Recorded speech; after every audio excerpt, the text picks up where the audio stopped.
నమస్కారం సార్. నమస్తే అండి. తాజాగా జగన్మోహన్ రెడ్డికి అయితే మరొక ఎదురు దెబ్బ తగిలినట్టుగా కనపడుతుంది. రాత్రి ఇద్దరు ఐపీఎస్ అధికారుల మీద, ఒకరు ఇంటెలిజెన్స్ చీఫ్గా ఉంటే మరొకరు విజయవాడ పోలీస్ కమిషనర్గా ఉన్నారు.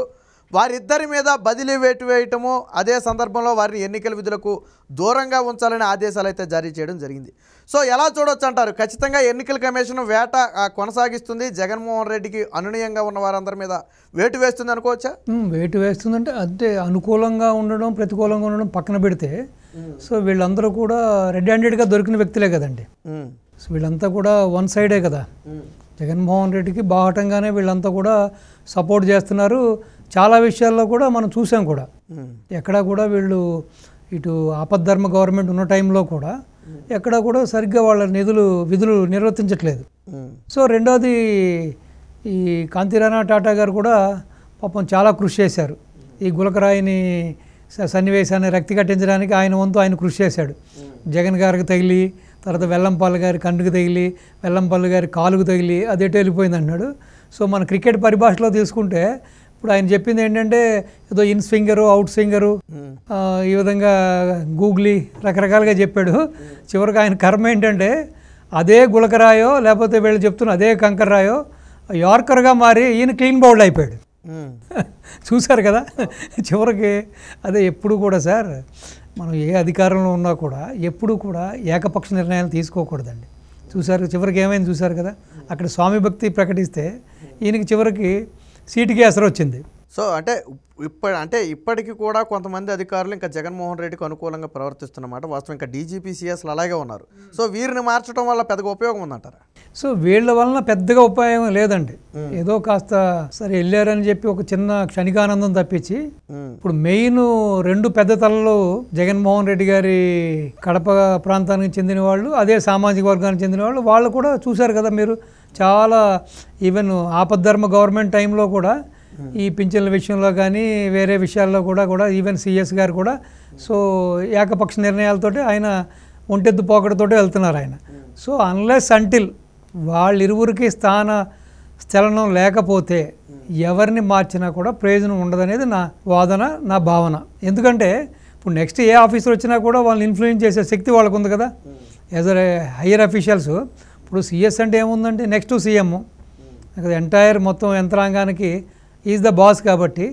సో వాళ్ళిద్దరూ మారితేనే ఈ ఎలక్షన్లు సజావుగా ఫెయిర్గా సాగడానికి ఛాన్స్ ఉంది. అంటే ఇప్పుడు డీజీపీని సిఎస్ని మార్చే అవకాశం ఉందంటారు. ఎందుకంటే మనం గత 20 రోజుల నుంచి చూస్తున్నాం, ఇదిగో మారుతున్నారు అదిగో మారుతున్నారు అంటున్నారు తప్ప కింది వాళ్ళందరూ మారుతున్నారు కానీ మరి అసలు వాళ్ళైతే మారటం లేదు. సో అవకాశం ఉందంటారా? అవకాశం ఉంది, జరుగుతుందని అంటున్నారు. మరి ఇప్పుడు ఎలక్షన్ టైం కూడా ఇవాళ ఆల్రెడీ 24 అండి. సో హార్డ్లీ ఇంకా ఎంత 19th డే. సో 19వ రోజునే ఎలక్షన్స్ కాబట్టి మరి ఎప్పుడు మారుస్తారు ఏంటన్నది తెలియట్లేదు. సరే మార్చాలి, మార్చితేనే ఎలక్షన్ సజావుగా జరుగుతాయి.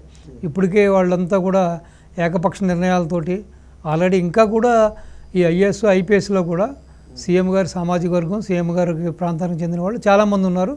ప్లస్ వీళ్ళిద్దరు కనుసన్నల్లోనే డీజీపీ గారు, సిఎస్ గారు, జవహర్ రెడ్డి గారి కనుసన్నల్లోనే మొత్తం వీళ్ళంతా కూడా ఇంకా చాలా విషయాల్లో జగన్ గారి ప్రభుత్వానికి వాళ్ళు అన్ని విధాలుగా వాళ్ళు తోడ్పాటు అందిస్తూ ఉన్నారు.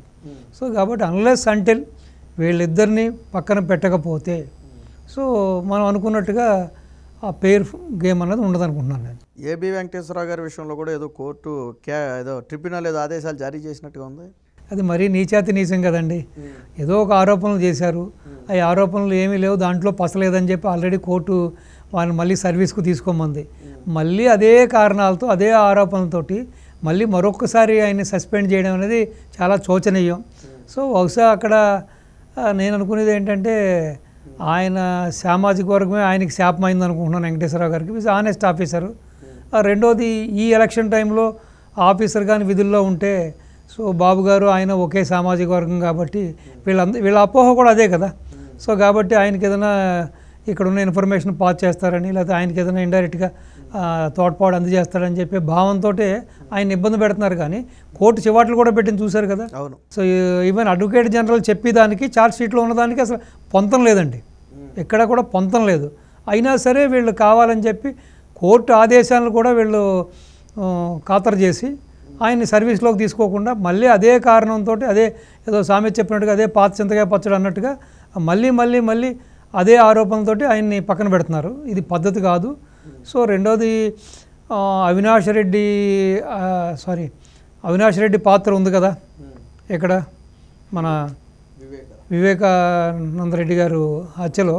So already Google takeout plus అక్కడ ఉన్న కొంతమంది సాక్షులు, కొంతమంది వాళ్ళ దోషులు వాళ్ళందరూ కూడా బాహటంగానే బయటకు వచ్చి పత్రికాముఖంగాను వాళ్ళు సిబిఐకి ఇచ్చిన ఛార్జ్ షీట్లోనూ వాళ్ళ వాంగ్మూలంలో కూడా చెప్పడం జరిగింది. సో నాకున్న ఇన్ఫర్మేషన్ ఏంటంటే ఆ కేసు గురించి పూర్తి అవగాహన ఏకైక వ్యక్తి ఏబి వెంకటేశ్వరరావు గారు. సో బహుశా ఆయన వస్తే వీళ్ళ మనుగడకి ఏదైనా ముప్పు వాటిల్తుందనో లేకపోతే అవినాష్ రెడ్డి ఏదైనా చిక్కుల్లో పడతాడనో భావన చేత కూడా ఆయన సర్వీస్లోకి తీసుకోకుండా ఈ విధంగా ఇబ్బంది పెడుతున్నారన్నది నా ప్రగాఢ నమ్మకం, నిజం కూడా అది. గతంలో ఆయన కూడా ఏదో చెప్పినట్టున్నాడు, వివేక హత్య కేసుకు సంబంధించి నా దగ్గర కొద్దిగా సమాచారం ఉందని కూడా ఏదో ఆయన మాట్లాడినట్టున్నాడు. సో అది ఆ భయం ఉందంటారు వీళ్ళలో? ఆయన బహిరంగ మాట్లాడారు. అసలు నన్ను పరిగణలోకి తీసుకుని సిబిఐ కానీ నన్ను పిలిస్తే సో నేను నా దగ్గర ఉన్న కంప్లీట్ సమాచారం కూడా ఇస్తానని చెప్పి ఆయన బహిరంగంగా కూడా చెప్పడం జరిగింది. అవును, బహుశా ఆ భయం చేతనో లేకపోతే ఆయన దగ్గర ఉన్న ఇన్ఫర్మేషన్ చేతనో వీళ్ళు ఆయన్ని అలాగా సర్వీస్లో తీసుకోకుండా ఇబ్బంది పెడతా ఉన్నారు. కేసును అయితే ఈ నెల 29కి వాయిదా వేసినట్టున్నారు. ఒకవేళ అప్పుడు గన సస్పెన్షన్ ఎత్తివేయాలి అని గన ట్రిబ్యునల్ ఆదేశిస్తే ఆయన మళ్ళీ అది తిరిగి ఛార్జ్ తీసుకుంటే ఒకవేళ డీజీపీ అయ్యే అవకాశం ఉందంటారా? యాక్చువల్గా మీరు చెప్పినట్టుగానే ఇప్పుడు చాలామంది అంటే కొంతమంది సీనియర్ అఫీషియల్స్ కూడా వాళ్ళు గుసగుసలు మాట్లాడుకునేది కొంత ఇప్పుడు డిపార్ట్మెంట్లో కూడా కొంత జరుగుతున్న చర్చ ఏంటంటే ఇంకా లాస్ట్ మూమెంట్లో ఇంకో 10-15 రోజుల్లోనో లేకపోతే ఇంకొక వారం రోజుల్లోనో ఎలక్షన్ ఉన్నాయనగా బహుశా ఆయనే తీసుకొస్తారు, అప్పుడు వీళ్ళిద్దరిని తొలగిస్తారని కూడా ఒక ఊహాగానాలు అయితే ఫ్లెక్చులేషన్స్ అయితే జరుగుతూ ఉన్నాయండి. సో చూద్దాం, వెయిట్ అండ్ సీ మరి ఏ విధంగా ఏబి వెంకటేశ్వరరావు గారికి న్యాయం జరుగుతుందో, సో రాష్ట్రానికి న్యాయం ఏం చేస్తాడో చూద్దాం ఆయన. సో ఏకైక కారణం అదే, ఒకటి ఆయన కమ్యూనిటీ, రెండోది ఏదో బాబు గారు మనిషి అనే ఒక వీళ్ళ అపోహ వలన, రెండోది ఆయన దగ్గర ఏదో చాలా వాల్యుబుల్ ఇన్ఫర్మేషన్ ఉందన్న కారణం చేతే వీళ్ళు ఆ విధంగా అతన్ని కోర్టు సర్వీస్లోకి తీసుకోండి అని ఆర్డర్ పాస్ చేసినా కూడా అదే కారణం అదే కుంటి సాకులతోటి ఆయన్ని ఈ విధంగా ఇబ్బంది పెట్టడం అనేది సబాబు కాదు. అంటే నిజంగా చంద్రబాబు గారికి అంత అనుకూలంగా పని చేసి ఉంటే గతంలో టీడీపీ ప్రభుత్వం గెలిచి ఉండాలి కదా. సాధారణంగా కొద్దో గొప్ప చేసి ఉండొచ్చు, కాదని మనం అనం. కానీ ఇప్పుడు చేస్తున్న అధికారులతో పోల్చితే అప్పుడు తక్కువ అయి ఉంటుంది. మరి ఎందుకు ఈయన మీద ఎంత కక్ష? అది ఒక్కటే రీజనా ఇంకేదన్నా? ఆయన మీద కక్ష అనడానికి 5 ఏళ్ల పాటు సర్వీస్ ఇవ్వడం నాకు తెలిసి ఎంటైర్ హిస్టరీలో ఫస్ట్ టైం ఒక ఐపీఎస్ అధికారిని 5 ఏళ్ల పాటు హోల్డ్ చేయడం అనేది హిస్టరీలో అక్కడ ఉండదు. కానీ మరి ఈయన 5 ఏళ్ల పాటు అందులోకి రానివ్వకుండా అడ్డుకునే ప్రయత్నం చేశాడు. ఏంటి అంత బలమైన కారణం? ఇప్పుడు నిమ్మగడ్డ రమేష్ గారు కమ్మ సామాజిక వర్గమే, ఆయనకి బాబుకి లింకులు పెట్టారు. సో తర్వాత వెంకయ్య చౌదరి గారిని ఒక ఆయన ముందు బాబు గారి దగ్గర ఓఎస్టీ చేసి తర్వాత ఈ యొక్క మైన్స్కి ఆయన ఎండీగా కూడా చేశారు. వీళ్ళంతా కూడా ఐఆర్ఎస్ కేడర్కి సంబంధించిన వాళ్ళు. సో ఆయన కూడా ఇబ్బంది పెట్టారు, కమ్మ సామాజిక కాబట్టి బాబు గారి మనిషి కాబట్టి అని చెప్పి. సో తర్వాత ఇప్పుడు ఏబి వెంకటేశ్వరరావు గారు కూడా ఈ విధంగా చేస్తూ ఉన్నారు. కేవలం ఏంటంటే వీళ్ళకి ఒక అపోహ. ఇప్పుడు చూడండి, ఏబిఎన్కి కులాన్ని ఆపాదిస్తున్నారు, TV5 నాయుడు గారికి కులాన్ని ఆపాదిస్తున్నారు, ఈటీవీకి కులాన్ని ఆపాదిస్తున్నారు. సో వీళ్ళ యొక్క ఎజెండాలు ఏంటంటే ఇంకా కమ్మ అంటే బాబు గారితో లింకు అన్నట్టుగా వీళ్ళ వ్యవహార శైలి ఉంది. ఇప్పుడు కమ్మ అంటే ఎక్కడ అన్ని శాఖల్లో ఉన్నారు, అన్ని డిపార్ట్మెంట్లో ఎంతోమంది ఉద్యోగస్తులు ఉన్నారు, ఇటు అన్ని పార్టీల్లో ఉన్నారు కదా. సో కేవలం ఆ కులం అవుతేనే వీళ్ళకి ఇమీడియట్గా వాళ్ళకి స్ఫురణకు వచ్చేది ఏంటంటే బహుశా బాబు గారికి వీళ్ళకి ఏదైనా ఇంటర్నల్గా లింక్స్ ఉన్నాయేమో అనే ఏకైక కారణంతో సో ఈ యొక్క అదేంటో తెలియదు, మరి ఆ కమ్మరకం మీద వీళ్ళకున్న కక్ష ఏంటో తెలియదు. సో ఈవెన్ కొంతమంది ఎంతోమంది సీనియర్ జర్నలిస్టులు ఉన్నారు, వాళ్ళు చాలా నిజాయితీగా వాళ్ళు చాలా నిబద్ధతతోటి కొన్ని కామెంట్లు చేస్తూ ఉంటారు. ఎమ్మటే వీళ్ళు ఏంటి వీళ్ళ కులం ఏంటి అని చెప్పి ఇంటర్నెట్లో సెట్ చేయడం చేస్తే ఇదిగో వీళ్ళ మనిషి టీడీపీ మనిషి బాబు గారి మనిషి అని చెప్పి సో ముద్ర వేయడం. ఇది చాలా శోచనీయం అండి. ఇది ఎప్పుడూ లేని ఒక వింత సంస్కృతిని, ఒక వికృత క్రీడని మనం చూస్తూ ఉన్నాం. సో తొందరలో ఈ వికృత క్రీడ నుంచి రాష్ట్ర ప్రజలు రాష్ట్రం బయటపడాలని కోరుకుందాం.